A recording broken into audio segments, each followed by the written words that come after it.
Hello everyone, स्वागत है education world by R A में। दोस्तों, आज के इस वीडियो में मैं एनसीईआरटी के हिस्ट्री के क्लास 11th और 12th और अदर एग्ज़ाम्स की प्रश्न लेके आया हूँ, जो कि पूर्णतः पिछले साल के पूछे गए सभी प्रश्न इसमें कवर किए गए हैं। आपको बता दें कि 95% प्रश्न हर साल यहीं से पूछे जाते हैं। सो वीडियो को शुरू से लेके लास्ट तक देखें, और आप चाहें तो हमें यहाँ से PDF भी डाउनलोड कर सकते हैं। ये मेरा वीडियो का पहला पार्ट है।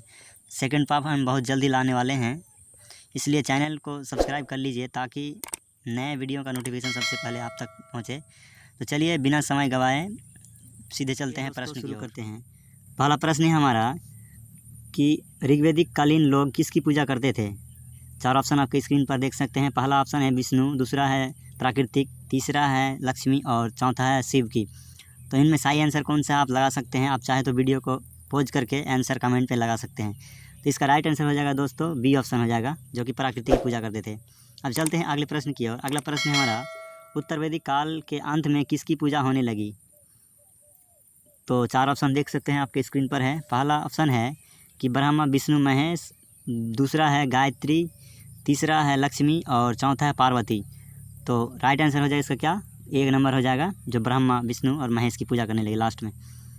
अब बढ़ते हैं प्रश्न नंबर 3 की ओर। सांची स्तूप को संरक्षित रखने के लिए अहम भूमिका किसने निभाई है, अर्थात सांची स्तूप को संरक्षित किसने रखी थी। तो 4 ऑप्शन आपके स्क्रीन पर देख सकते हैं। पहला है H कौल, दूसरा है शाहजहाँ बेगम, सुल्तान जहाँ बेगम तीसरा, और चौथा इनमें से सभी। तो 4 ऑप्शन में से इनमें से एक सही होगा, तो इनमें आंसर है डी ऑप्शन सही, जो कि इनमें से सभी ने अहम भूमिका निभाई है। अब बढ़ते हैं प्रश्न नंबर 4 की ओर। प्रश्न नंबर 4 है हमारा कि सांची मध्य प्रदेश के किस जिले में अवस्थित है। 4 ऑप्शन देख रहे हैं। पहला ऑप्शन है विदिशा, दूसरा है रायसेन की, तीसरा है सागर और चौथा है भोपाल। तो राइट आंसर हो जाएगा इसका रायसेन में। अब बढ़ते हैं प्रश्न नंबर 5 की ओर। प्रश्न नंबर 5 में कह रहा है कि निम्न में गौतम बुद्ध के शिष्य थे। चारों में से शिष्य, अर्थात चारों ऑप्शन में से एक ऑप्शन सही होंगे, जो कि आप चाहे तो कमेंट पे लगा सकते हैं। तो चलिए, पहला ऑप्शन क्या है, आनंद व उपाली, दूसरा है काश्यप और तीसरा है सारिपुत्र एवं गोद्रलायन। तो आंसर इसका क्या हो जाएगा, आंसर डी हो जाएगा, इनमें से सभी इनके पुत्र थे। अब बढ़ते हैं प्रश्न नंबर 6 की ओर कि कुंडल ग्राम कश्मीर में चतुर्थ बौद्ध संगीति किस शासक के काल में हुई थी। ये बहुत ही मोस्ट इंपॉर्टेंट प्रश्न है, जो कि कई बार कॉम्पिटिटिव एग्जाम में देखे गए हैं, और साथ ही साथ यहाँ देख सकते हैं बिहार बोर्ड में भी पूछे गए हैं। तो इसका क्या हो जाएगा, 4 ऑप्शन स्क्रीन पर है। अजात शत्रु पहला है, दूसरा हो जाएगा कनिष्क, तीसरा हो जाएगा अशोक, चौथा कालाशोक। तो चतुर्थ बौद्ध संगीति जो हुआ था, तो ये हुआ था कनिष्क के समय में।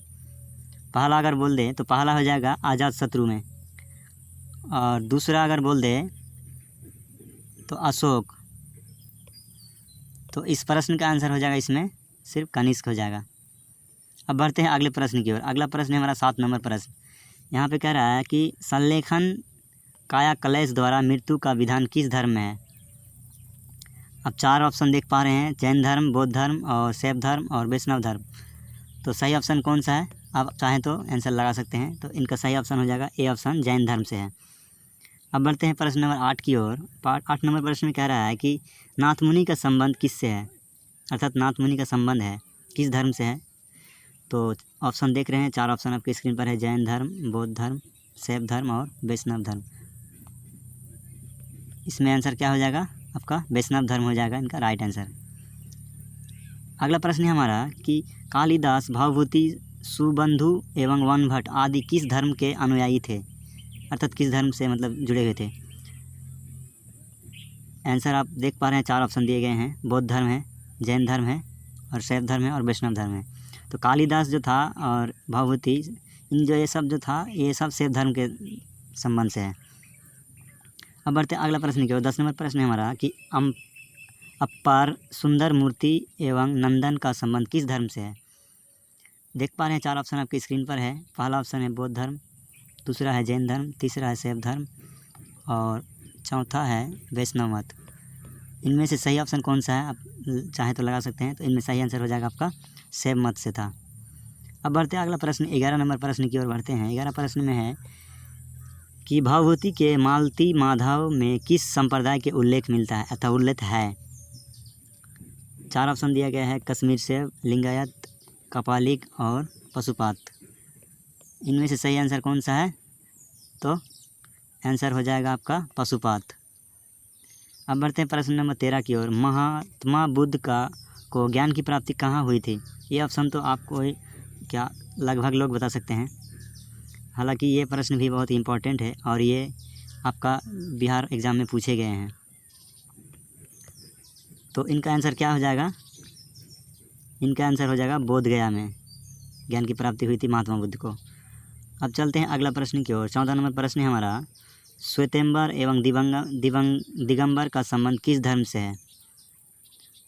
श्वेतेंबर और दिगंबर जो कि एक धर्म था और उसमें से दो अलग अलग इसे बढ़ गए हैं, धर्म में मानने लगे अलग अलग। किस धर्म से था? एक है हिंदू ऑप्शन में, दूसरा है बौद्ध, तीसरा है शैव और चौथा है डी जो कि जैन धर्म। तो इसका राइट आंसर क्या हो जाएगा? तो जैन धर्म का 2 पार्ट में बट गया था, श्वेतेंबर और दिगंबर में। अब बढ़ते हैं प्रश्न नंबर, अगला प्रश्न है हमारा 15 नंबर प्रश्न है हमारा कि वीर शैव लिंगायत आंदोलन के जनक कौन थे? 4 ऑप्शन दिया गया है। पहला है कबीर, दूसरा है गुरु नानक, तीसरा है बसवन्ना और चौथा है कराईकाल। इनमें से सही आंसर कौन सा है? आप चाहें तो लगा सकते हैं। तो इनका सही आंसर हो जाएगा बसवन्ना। अब बढ़ते हैं प्रश्न नंबर 16 की ओर। 16 नंबर प्रश्न है हमारा कि बौद्ध परंपरा में अशोक ने कितने स्तूप बनाए हैं? हालांकि यहाँ भी प्रश्न बहुत ही इंपॉर्टेंट प्रश्न है, लगभग लोग इसका आंसर सही आंसर लगा सकते हैं। तो बौद्ध परंपरा में अशोक ने 84,000 स्तूप बनवाए थे। अब बढ़ते प्रश्न नंबर 17 की ओर। हिनयन पुस्तक किस भाषा में लिखी गई है? अर्थात किस भाषा में हिनयन पुस्तक को लिखा गया था? अब इसका ऑप्शन हो जाएगा, 4 ऑप्शन दिया गया है। तो इसका राइट आंसर हो जाएगा सी आंसर जो कि पाली भाषा में दिया गया है, पाली भाषा।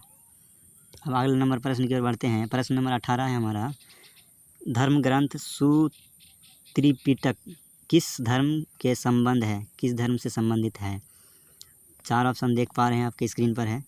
तो सुत्रिपिटक अगर होगा तो ये धर्म हो जाएगा बौद्ध धर्म से संबंध है। अब बढ़ते हैं प्रश्न नंबर 19 की ओर। 19 नंबर प्रश्न कह रहा है कि बुद्ध का बचपन का नाम क्या था? ये प्रश्न बहुत ही इजी है, आप चाहें तो आंसर क्या सब कोई आंसर दे सकता है लगभग आदमी। तो इसका क्या हो जाएगा? बुद्ध का बचपन का नाम हो जाएगा सिद्धार्थ। अगला प्रश्न है हमारा कि 20 नंबर है, तृतीय बौद्ध संगीति का आयोजन कहाँ हुआ था? तृतीय बौद्ध संगीति का आयोजन कहाँ हुआ था? यानी बौद्ध धर्म का जो संगीति चतुर्थ बौद्ध संगीति तक हुआ था, लेकिन ये तीसरा पूछा है। तो यहाँ पे क्या हो जाएगा आंसर? पाटलिपुत्र में हुआ था आंसर, राइट आंसर पाटलिपुत्र। अब बढ़ते हैं प्रश्न नंबर 21 की ओर। 21 नंबर प्रश्न कह रहा है कि महात्मा बुद्ध का जन्म स्थान कहाँ है? पहला ऑप्शन है नालंदा, दूसरा है पावापुरी, तीसरा है बोधगया, चौथा है कपिलवस्तु। तो राइट आंसर कौन सा होगा? कपिलवस्तु पे इनका जन्म हुआ था। अब बढ़ते हैं 22 नंबर प्रश्न की ओर। 22 नंबर प्रश्न हमारा कि जैन धर्म के 24वें तीर्थकार कौन थे? अर्थात 24वें तीर्थकार जो ऋषि मुनि होते हैं वो कौन थे? 24वें तीर्थकार हो जाएगा इसका आंसर महावीर स्वामी हो जाएगा, राइट आंसर। अब बढ़ते हैं प्रश्न नंबर 23 की ओर। प्रथम बौद्ध संगीति किस शासक के काल में हुई थी? तो मैंने पहले भी प्रश्न में बताया था कि पहला संगीति किसी काल में हुई थी। अगर आपको याद है तो आप आंसर लगा सकते हैं। तो पहला ऑप्शन हो जाएगा अजातशत्रु, दूसरा हो जाएगा कलाशोक, तीसरा हो जाएगा अशोक और चौथा हो जाएगा कनिष्क। तो राइट आंसर इसमें से क्या हो जाएगा? अजातशत्रु इसके समय में पहले बौद्ध संगीति हुई थी, जो कि हुआ था राजगीर में। अब बढ़ते हैं 24 नंबर प्रश्न की ओर। प्राचीन भारत का विश्व प्रसिद्ध विश्वविद्यालय कहाँ अवस्थित है, अर्थात कहाँ स्थित था?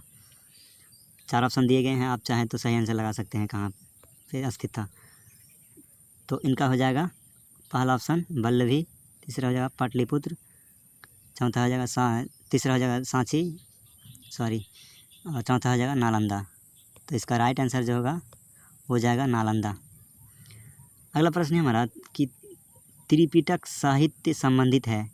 इससे पहले भी मैंने इस तरह के प्रश्न पर डिस्कस किया हूँ। ये प्रश्न भी बहुत ही इंपॉर्टेंट है, यहाँ देख पा रहे हैं कई बार पूछे जा चुके हैं बिहार एग्ज़ाम में। तो त्रिपिटक साहित्य संबंध जो है किस धर्म से है? तो बौद्ध धर्म से है। अगला प्रश्न हमारा हीनयान एवं महायान संप्रदाय किस धर्म से है? मतलब कि किस धर्म से बट के मतलब ये 2 भाग में बटा है। हीनयान और महायान जो था किस धर्म से था? जैन धर्म, बौद्ध धर्म, हिंदू और सिख। तो इसका राइट आंसर हो जाएगा बौद्ध धर्म से था। ये जो था बौद्ध धर्म से बना था। अगला प्रश्न है स्तूप संबंधित है किस धर्म से है? अर्थात स्तूप जो बनवाया गया वो किस धर्म के लोगों द्वारा? जैन धर्म, बौद्ध धर्म, हिंदू या सिख। तो अशोक जो लगाया था, स्तूप जो बनवाया था अशोक, तो वो किस धर्म से संबंधित रखा था? तो आपको याद होगा कि 84,000 जो स्तूप बनवाए थे अशोक, तो किस धर्म से संबंधित होगा? तो वो हो जाएगा बौद्ध धर्म से संबंधित था। अब अगला प्रश्न बढ़ते हैं। अगला प्रश्न है हमारा कि महावीर स्वामी की पुत्री अनुज प्रियदर्शी का विवाह किससे हुआ, किसके साथ किया गया? आनंद, उपाली, जमाली और इनमें से किसी ने नहीं। तो 4 ऑप्शन में से सही आंसर कौन सा है? तो सही आंसर हो जाएगा जमाली के साथ जो है महावीर स्वामी की पुत्री अनुज प्रियदर्शी की विवाह हुई थी। अब अगला प्रश्न की ओर बढ़ते हैं। महावीर ने पाराशुनाथ के सिद्धांतों में कौन सा नया सिद्धांत जोड़ा था? अर्थात पाराशुनाथ जो था वो भी जैन धर्म के तीर्थकार ही थे। तो ऑप्शन हो जाएगा क्या आंसर? आंसर हो जाएगा आपका ब्रह्मचार्य जो था ये जोड़ा गया है इनके द्वारा। अब अगला बढ़ते हैं। अगला प्रश्न है हमारा कि पुराणों की संख्या कितनी है? देखो, पुराणों की संख्या की बात करें तो 18 है, और वेदांग की बात करें तो हो जाएगा 6, और वेद की अगर बात करें, वेद हो जाएगा 4 वेद। आपको याद रखना है इस प्रश्न को, क्योंकि ये कई बार देख सकते हैं यहाँ पूछा गया है। बहुत ही मोस्ट इम्पॉर्टेंट प्रश्न में से है। अगर पुराणों की संख्या बोल दे, पुराणों की संख्या तो 18, वेदांग की संख्या अगर बोल दे तो हो जाएगा 6, और वेदों की संख्या अगर बोल दे तो हो जाएगा 4। इन बातों को याद रखना है। अब बढ़ते हैं अगला प्रश्न की ओर। अगला प्रश्न है हमारा अशोक द्वारा प्रचलित बौद्ध धर्म कहाँ प्रचलित नहीं हुई थी? अर्थात कहाँ पर अशोक द्वारा मतलब कि बौद्ध धर्म का प्रचारण नहीं किया गया था? 4 ऑप्शन दिया गया है। सीरिया है, ब्रिटेन है, श्रीलंका है और जापान है। इनमें से सही आंसर कौन सा है आप लगा सकते हैं, चाहे तो वीडियो को पॉज करके कमेंट में। तो इसका राइट आंसर हो जाएगा ब्रिटेन में। अशोक ने ब्रिटेन में जो है बौद्ध धर्म को प्रचलित नहीं हुआ था। अब अगला प्रश्न की ओर बढ़ते हैं कि महावीर का जन्म कहाँ हुआ? महावीर का जन्म हुआ था अर्थात कहाँ हुआ था? 4 ऑप्शन आपके स्क्रीन पर देख सकते हैं। लुम्बिनी में पहला है, दूसरा है पावा, तीसरा है कुंडलग्राम वैशाली, चौथा है सारनाथ। तो राइट आंसर क्या हो जाएगा? कुंडलग्राम में वैशाली में स्थित जो है वर्तमान में। अगला प्रश्न है हमारा प्राचीन भारत में धर्म की शुरुआत किस शासक ने की थी? आपको इस प्रश्न को भी मतलब कि PVI में रखा जा सकता है। मोस्ट इम्पॉर्टेंट प्रश्न है। यहाँ देख सकते हैं पूछा गया प्रश्न है। ये सारे जो है प्रीवियस ईयर के प्रश्न हैं और आने वाले एग्ज़ाम में भी पूछे जा सकते हैं। तो इस वीडियो को जो है अपने दोस्तों के साथ शेयर करें, और मैं जल्द ही इसका अगला पार्ट लाने वाला हूँ। तो चैनल को जो है सब्सक्राइब कर दे और वीडियो को लाइक भी कर दे, ताकि सभी दोस्तों को आपका वीडियो का नोटिफिकेशन सबसे पहले मिले। क्या है हमारा अगला प्रश्न हमारा कि भारत में धर्म की शुरुआत किस शासक ने की थी? आपको याद होगा अशोक का धम्म। तो ये ऑप्शन क्या हो जाएगा? तीसरा ऑप्शन जो हो जाएगा अशोक। अब अगला प्रश्न है हमारा 34 नंबर कि चौथी बौद्ध समिति किस शासक के काल में हुई थी? इससे पहले भी मैंने डिस्कस किए हैं बौद्ध संगीति के बारे में। तो चौथी बौद्ध संगीति किस शासक के काल में हुई थी? पहला है अशोक, दूसरा कलाशोक, तीसरा अजातशत्रु और चौथा है कनिष्क। पहला की अगर बात करें दोस्तों, तो अजातशत्रु है, दूसरा हो जाएगा आपका कालाशोक, तीसरा हो जाएगा अशोक और चौथा हो जाएगा कनिष्क। तो राइट आंसर इसका क्या हो जाएगा? चतुर्बुद्ध संगीति कनिष्क के समय में हुआ था। इसको याद रख लेना है। अगला प्रश्न है हमारा, देखो वेदों की संख्या कितनी है? मैंने डिस्कस किया था इस तरह के प्रश्न के बारे में आगे पहले। वेदों की संख्या कितनी है, तो डायरेक्ट आप मतलब बिना सोचे समझे आंसर 4 मार दीजिएगा। अब वेदांग बोल दे तो 6। इन बातों को जो है याद रखना आपको। अगला प्रश्न है हमारा, लास्ट प्रश्न है हमारा कि बुद्ध चरित्र की रचना किसने की है। पहला ऑप्शन है कालिदास, दूसरा है अश्वघोष, तीसरा है वनभट्ट और चौथा है चाणक्य। तो राइट आंसर क्या हो जाएगा इसका? इसका राइट आंसर हो जाएगा अश्वघोष। तो फिलहाल इस वीडियो में आज यहीं तक, मिलते हैं किसी नए वीडियो पे, तब तक के लिए धन्यवाद।